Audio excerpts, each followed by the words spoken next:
नमस्कार सभी मेरे दोस्तों, भाइयों और जितने भी मेरे चैनल के सब्सक्राइबर हैं और जो मेरे चैनल पे पहली बार आए उन सबको मैं नमस्कार बोलता हूं।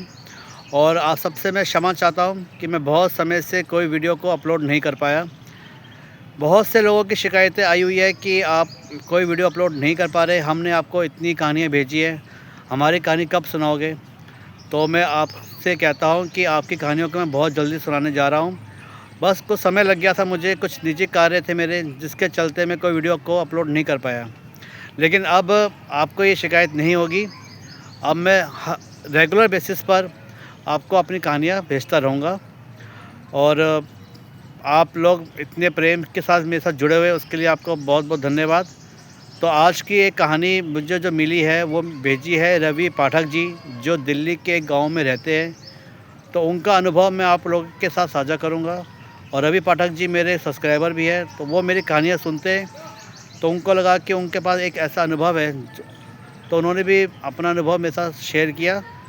तो आज उनके अनुभव को मैं आपके साथ शेयर करता हूँ कहानी के माध्यम से। तो आप कहीं मत जाइए, कहानी को सुनिए। अच्छी लगती है तो कहानी को लाइक, शेयर और सब्सक्राइब करिए। जय श्री राम।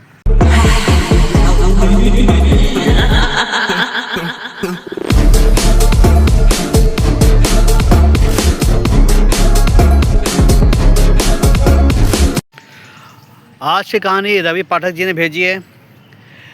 ये एक दिल्ली के सरकारी कर्मचारी है, सरकारी नौकरी में काम करते हैं ये। इन्होंने बताया कि अधिकतर रात को ये 8 से 9 के बीच में खाना खा के सो जाते हैं, क्योंकि दिल्ली के गांव में रहते हैं तो गांव का माहौल आपको पता है कि लोग जल्दी खा पी के सो जाते हैं। हम शहरी जैसे नहीं कि भैया रात को 12 बजे 2 बजे तक वहाँ पे मोबाइल चला रहे, देख रहे, यूट्यूब व्हाट्सअप चला रहे। तो इन लोगों की जो लाइफस्टाइल होती है बहुत ही नॉर्मल होती है, बहुत ही अच्छी होती है, हेल्थ के हिसाब से बहुत बढ़िया होती है इन लोगों की जो लाइफ होती है। तो ये मुझे बता रहे थे कि रात को ये बल्कि सो गए तो रात को 12 बजे के आसपास इनके गेट के आगे बहुत सारे डॉग्स थे, वो लड़ रहे थे। तो जिसकी आवाज़ से ये सो नहीं पा रहे थे, तो ये कहते हैं कि मैं गेट खोल के गया, एक हाथ में छड़ी लेकर उनके पीछे गया भगाने के लिए।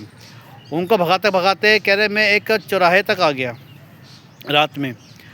तो कहते वो डॉग्स थे वो चले गए, और जैसे ही मैं जब वापस मुड़ा तो देखता हूँ कि बिल्कुल मेरे पीठ पीछे एक लेडीज़ खड़ी है, जो बिना कपड़ों के, एक औरत खड़ी थी बिना कपड़ों के, और उसके लंबे लंबे बाल थे। कह रहे उसको देख के मैं एकदम डर सा गया, और मेरी आवाज़ नहीं निकल पा रही उसको देखकर। पता नहीं क्यों उसमें ऐसे क्या, यूँ कह लो एक कशिश थी या क्यों यूँ कह लो कि कोई पावर थी जिससे मेरी आवाज़ नहीं निकल पा रही गले की।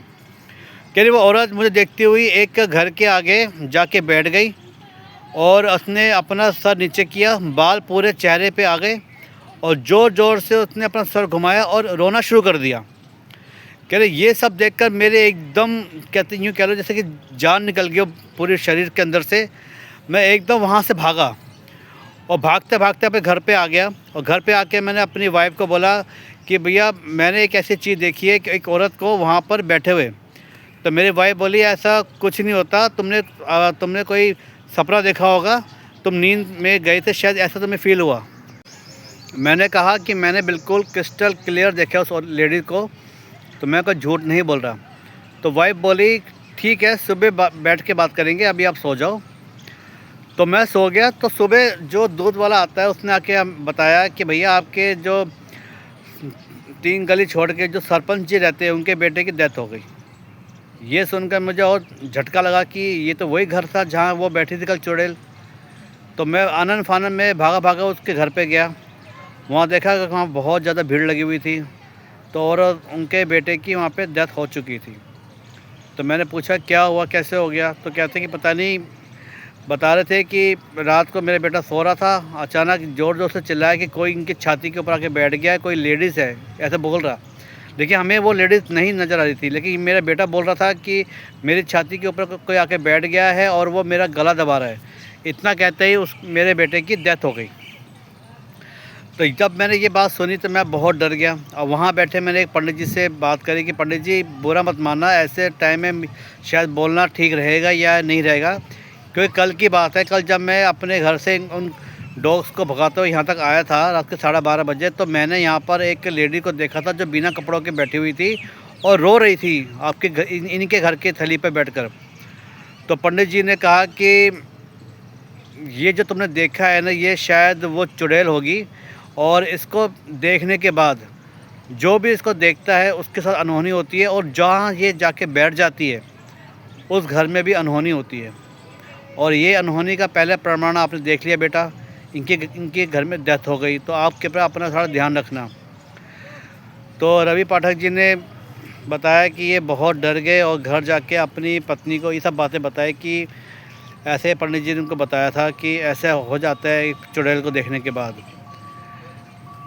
तो रवि पाठक जी के साथ भी कुछ घटना हुई। 3 दिन बाद इनका एक बेटा था जो 11 साल का था, उसकी रोड एक्सीडेंट में डेथ हो गई। ये जानकर मुझे दुख हुआ, रवि भाई जो आपके साथ ही हुआ।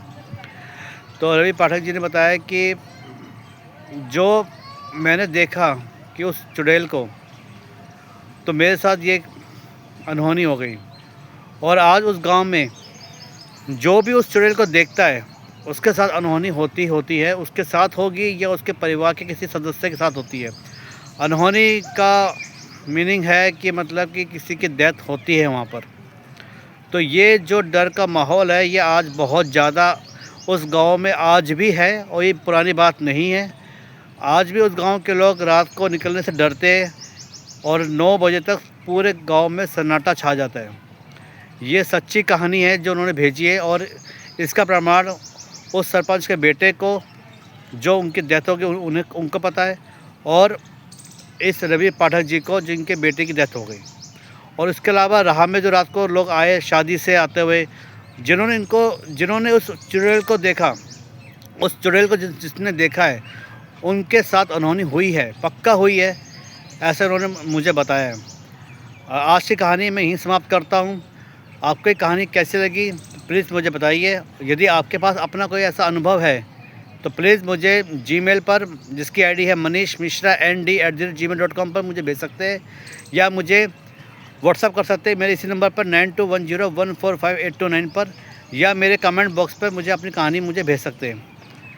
तो थैंक्स फॉर वॉचिंग। अपना ध्यान रखिए। जय श्री राम।